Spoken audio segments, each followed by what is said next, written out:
A steel bird's claw had somehow appeared around Yingyang's neck. The claw pierced through her throat from one side and into the bed frame, pinning her there. The blood, blocked by the claw, did not gush out immediately but trickled down in 5 thin streams. Yingyang's slender eyes widened as if they might pop out of their sockets, and her throat occasionally convulsed, making a chilling sound. The claw had cut through her vocal cords but precisely avoided her trachea and main artery. She couldn't make a sound but wouldn't die immediately.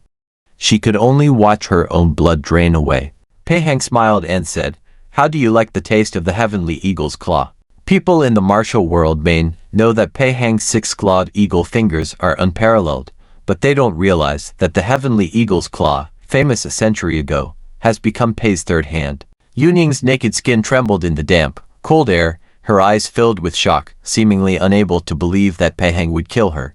Pei Hang abruptly stopped laughing, yanked up the mattress, and pulled out a small golden-ringed snake, saying sternly, "Did you really think you could kill me with this trick?" Yingyang's lips paled, and she struggled to open her eyes wider, shaking her head, but unable to utter a word.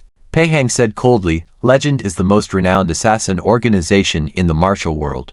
Though we only have 12 members, each of us is a perfect killing machine. 5 years ago, I asked our master who was the strongest in Legend, and he told me that we each have our strengths, and if necessary, any one of us has the ability to kill the other 11. Since we are both part of Legend, we shouldn't underestimate each other." Yingyang still struggled to shake her head.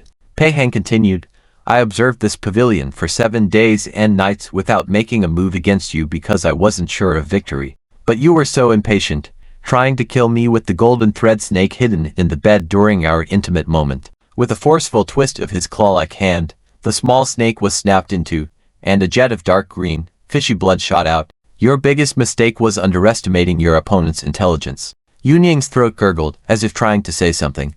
Pei Hang enjoyed watching her face distorted by pain and sneered, "I don't blame you for trying to kill me. Although we're from the same organization, we've never met before. In fact, there's never been a mission that required 2 legends to collaborate except this one. This time, our mission is identical, to kill the other 11. He sighed slightly. "This is the final mission. The survivor will gain freedom. This is our fate, which we cannot change, so don't blame me." Yingyang's face was as pale as paper, but her eyes burned with hatred. Pei Hang stepped forward and picked up her loosely hanging bun. Her hair was thick and black, forming a large mass behind her head. It felt smooth and heavy in his hand. Pei Hang said, "Since we're comrades, I'll let you die with some understanding. The main reason I was able to expose you so quickly was your bad luck. When we received our missions, we also got a small blue scroll with confidential information about another randomly selected legend. The one I got happened to be about you." He pulled out an ivory scroll from his sleeve, slowly unfolded it, and revealed intricate patterns that glowed with a strange blue color. He read softly, codename, Nie Yinniang, age, 23, weapon, flying blood needles, specialty, disguise. He smiled and said, "Since your specialty is disguise, I presume this face isn't your true appearance, is it? Unfortunately, your portrayal of a rural prostitute lacks authenticity. You can hide your appearance, but you can't hide your bloodthirsty aura." Pei Hang sighed lightly and inserted his slender fingers deep into her bun, searching while forcing her to lift her face. "Tell me, where's the scroll you received?"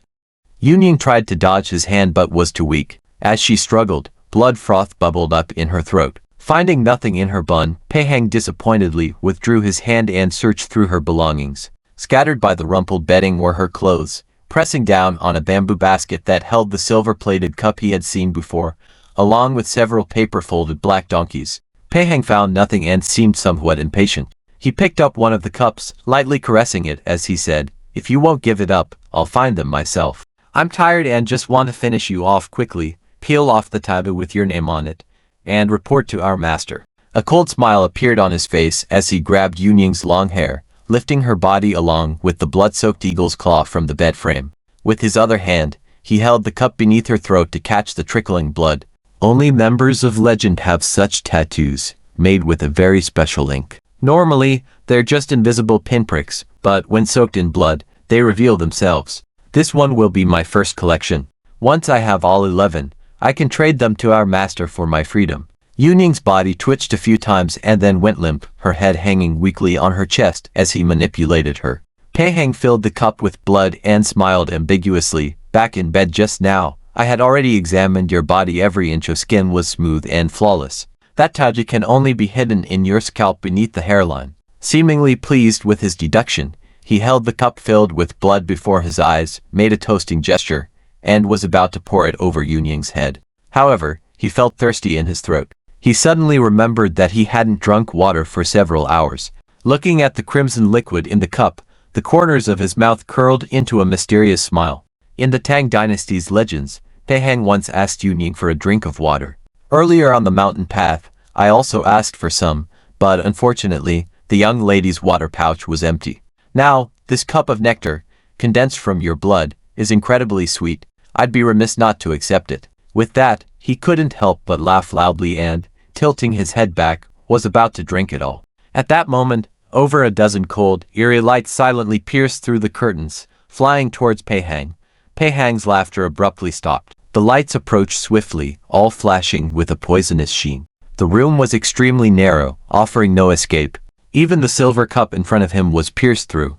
Pei Hang suddenly threw the cup aside, leaned backward, and his entire body bent as if broken at the waist. The 12 silver needles flew past his chest. Before he could rise, another 24 lights attacked him.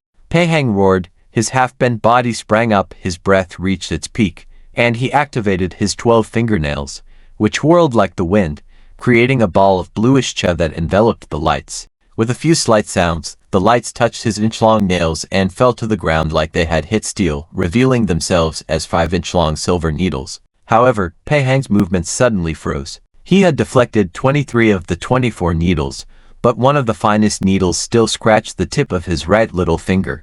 Without hesitation, Pei Hang shouted furiously, grabbed his little finger, and with a forceful twist, tore it off. Just then, another batch of needles followed. This time, there were twice as many needles as before and they were twice as fast. Clearly, this was the true lethal strike from his opponent. Pei Hang's anger instantly turned cold. This was a quality all legends must possess. The more dangerous the situation, the calmer one must be. He suddenly kicked out, lifting Yingyang's corpse from the ground, and reached for the heavenly eagle's claw still embedded in her throat. The needle shot like lightning, but his hand was faster. He touched the handle of the claw. A familiar chill traveled through his slightly trembling fingertips, and his hand steadied, becoming heavy and stable.